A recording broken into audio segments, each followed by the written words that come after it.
Voilà pour le sommaire. Merci d'être avec nous. Alors, selon un chiffre des Nations Unies, en 10 ans, près de 53 000 migrants ont fui l'Afrique pour entrer en Israël. Le pays qui a signé la Convention des Nations Unies sur le statut des réfugiés se retrouve donc devant un dilemme inextricable, tenu de les accueillir, ce qui, à part l'Égypte, n'est pas le cas du reste du Moyen-Orient, impossibilité de les expulser, mais obligation de les gérer. Le résultat a un nom, c'est le centre de rétention de Cholot, dans le désert du Negev en Israël, un épouvantable no man's land qui parfois s'anime grâce à la musique. C'est justement ce que vous montrent David Gombin et Ran Schneck. C'est l'histoire d'une errance tragique. Par milliers des Érythréens, des Soudanais fuient la terreur, la misère et la guerre.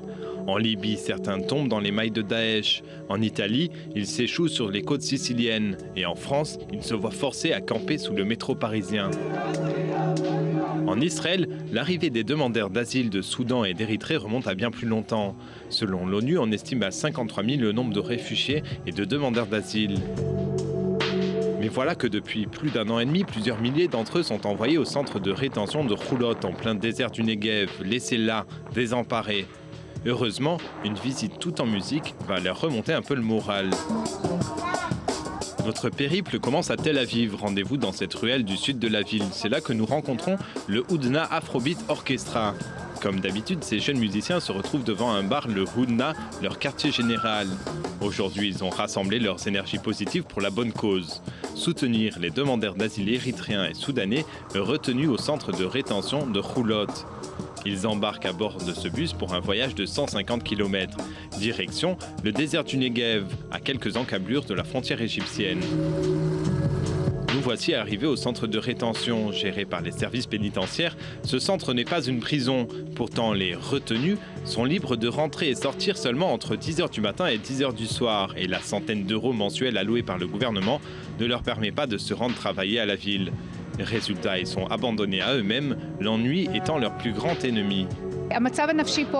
L'état d'esprit est très difficile ici. Les gens sont enfermés ici pour la plupart depuis 1 an et 3 mois ou 4 mois. Comme je vous l'ai dit, ce sont des gens qui auparavant ont gagné leur vie. Certains étaient des leaders dans leur communauté. C'est pour casser cette routine que les membres du Hudna Afrobeat Orchestra ont fait la route, histoire d'égayer le quotidien en somme. Aujourd'hui, ils se produisent aux côtés d'un groupe local, les Dream Boys. Une amitié liée lors de leur précédent passage. La dernière fois que l'on s'est rendu ici, s'est forgé un lien très intéressant avec ce groupe local qui habite ici, dans ce centre, les Dream Boys. De façon très spontanée, ils se sont joints et ont chanté avec nous. Donc cette fois-ci, nous voulions leur offrir une scène un peu plus organisée pour voir ce qui se passerait. Ces jeunes Soudanais sont heureux de la visite et en profitent pour témoigner de leur quotidien difficile dans le désert, à l'image de leur soliste qui croupit à Cholot depuis 15 mois. On vit dans le désert. Vous savez, la vie est si misérable ici. Et on ne sait pas quand il y aura des solutions. On ne sait même pas ce qui va nous arriver par la suite. La liberté, c'est tout pour moi. Freedom is everything.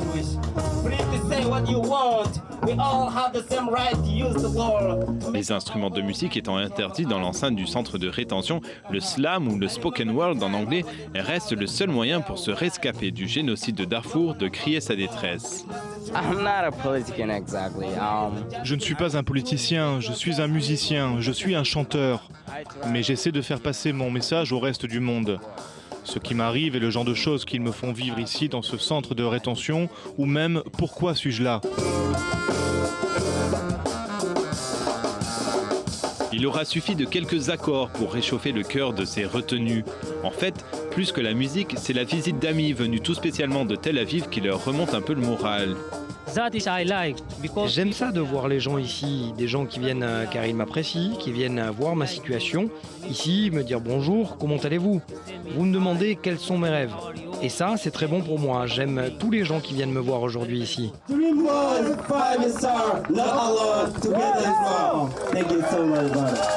Il est déjà temps de prendre le chemin du retour et on se quitte le cœur gros, en laissant ses nouveaux amis dans leur désertique routine.